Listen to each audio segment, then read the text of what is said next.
Hi there, I'm Dr. Kris Ramdhani, and I want to introduce you to some interesting concepts. From time to time, I'll be talking about things of interest to you, to the world at large, topical issues, and things pertaining to health and things pertaining to medicine. I'm in the field of complementary and alternative medicine and health practices, and I've been teaching quite a number of different areas in health and medicine, in the sciences, and so many other areas. But today I want to tell you a little bit about the science of yoga. I want to talk a little bit about things of interest pertaining to yoga. As you are quite aware, yoga is taking the world by storm.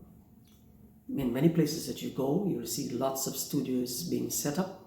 Even the hospitals have been taking quite an interest in this science, and they have been advising, doctors have been advising their patients to take up some form of physical activity, especially yoga. Hospitals have even been having rooms set aside for such practices. So things are happening in the field of yoga. But one of the big questions that we hear quite often, if yoga is such an old science, it's over 5,000 years old. This science has been developed in India for such a long time, centuries ago, and still has modern applications.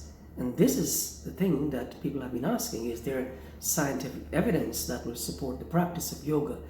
Is it something that is making life a little better for people health-wise? Of course, more and more evidence are coming up, and we'll see much more about this practice. Quickly, yoga is a word that actually means bond. It's a Sanskrit term.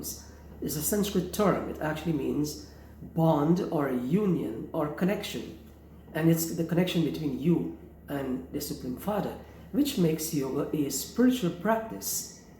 Yoga is something that has to do with mind, body, and spiritual development.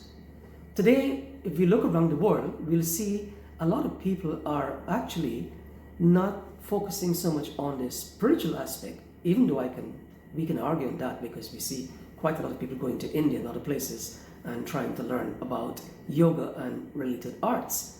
We still see a lot of people focusing on just the physical aspect of yoga. They want to learn the postures, but they don't want to learn the other aspects of yoga. So people can be contented by saying, well, the physical postures do me well. But did you know that the physical posture is just one of the aspects of yoga? In fact, it is what they call a third limb of yoga. There are 8 limbs of yoga. So it can actually be a very comprehensive practice, and it can actually sort of encompass your entire life. Yogis say that even drinking a cup of coffee can be considered as yoga. Walking, talking, interacting, communicating, sleeping, all these are aspects of yoga. So we're going to talk a little bit more about this. This is one of the sciences that I teach, and I've been doing so for quite a number of years. I've done yoga since I was a small child and haven't failed to practice every single day. So it is part of my system, and I'm going to bring you quite a lot on this as we go. But this is not the only thing I'm going to tell you about. But that's going to be okay for today.